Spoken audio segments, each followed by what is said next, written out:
পশ্চিমবঙ্গ বা আসামের মতো বাঙালি অধ্যুষিত এলাকাতেই ভোটের সময় যত গন্ডগোল, এই ট্র্যাডিশন বন্ধ হওয়ার পরেই সুষ্ঠু ভোট করা সম্ভব।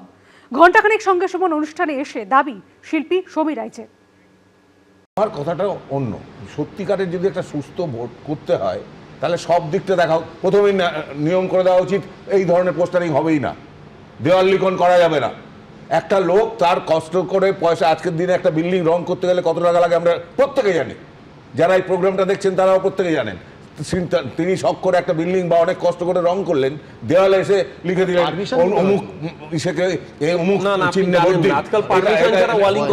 না, তাহলে তুমি ভাই, তুমি তো আমি আমার পাড়ায় থাকবে দেখিয়ে দেবো, 1 মিনিট আমি তোমার পাড়ায় দেখিয়ে দেবো। আমাদের একটা জিনিস মনে রাখতে হবে, আমরা এই যে অসভ্যতামগুলো হয় এগুলো কোথায় কোথায় হয়? খালি বাঙালি অধ্যুষিত রাজ্যগুলোতে।